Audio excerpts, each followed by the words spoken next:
No, I wouldn't be concerned. He's an Arsenal player. He's a young man. He's come in and done very, very well.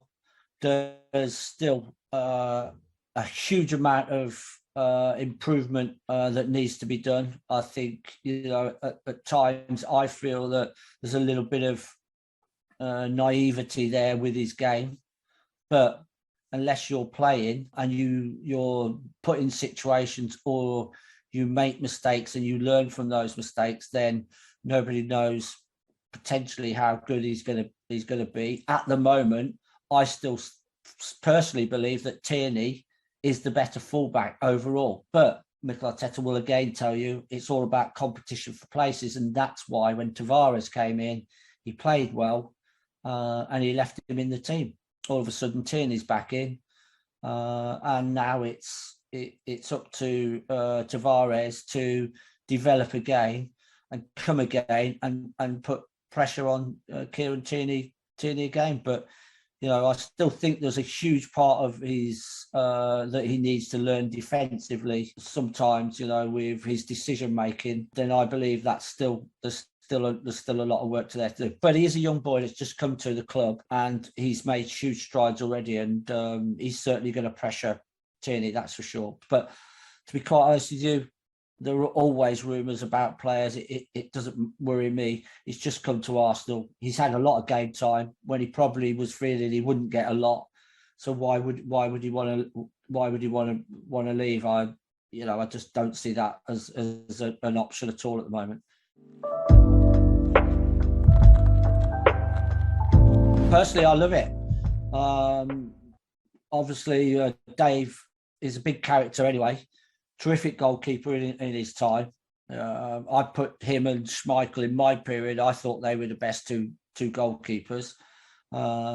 So even if Dave was just a mentor to Ramsdale, boy oh boy, someone that's played at the highest level, produced the saves that he's produced, won the medals that he's won, then why wouldn't you want to have someone around you that as I said to you, that could even be a great mentor, that could just be talking, and he might just pick up on one or two things that even a goalkeeping coach, fully qualified goalkeeping coach, hasn't picked up on, and that combination and presence to me is perfect. I love seeing, I do a fair bit of work for Arsenal on match days, and I love seeing the ex-players around the ground because, I love to see that strong connection with the club and the ex-players. I wish it was even stronger, but I love being there on match days because,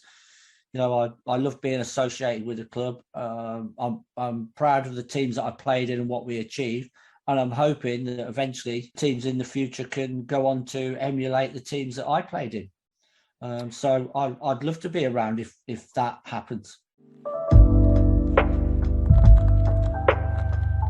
I said at the start of the season, there's no way that there was talk of, 1 minute there was talk of Lacazette leaving at the start of the season. Then there was also one or two rumours floating around with Aubameyang leaving. And I was quite clear before the ball was kicked that Arsenal cannot afford to let those two players leave unless they have a ready-made replacement. You can't go in with one striker in a season. It is impossible.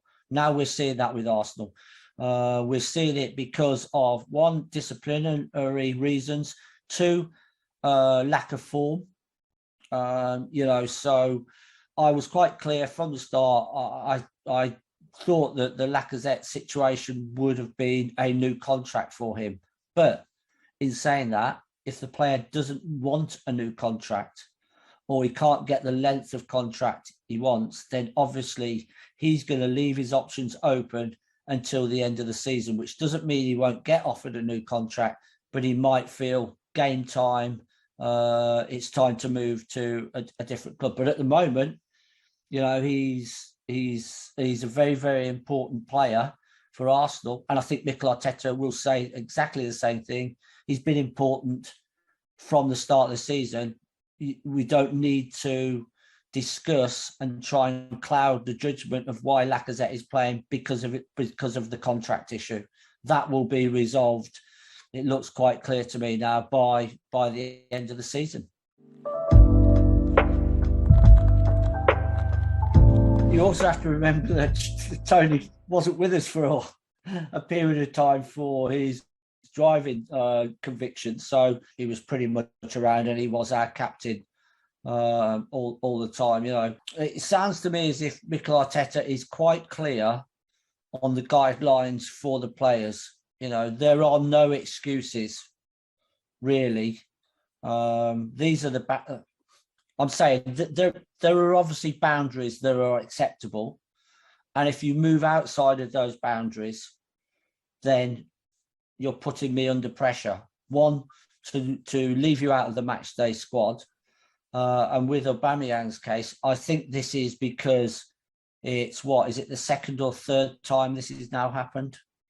Because it's happened again, I think he's left Mikel Arteta in a very, very difficult situation. And I notice again with the statement that came out that he's not included in selection for Wednesday night. Now, I don't know whether that is due to a COVID issue of testing, or whether it's just that's another disciplinary issue. I think all these things are going to come out over the next few days. But I'm clear that I don't think he left Mikel Arteta with many options, if I'm honest with you.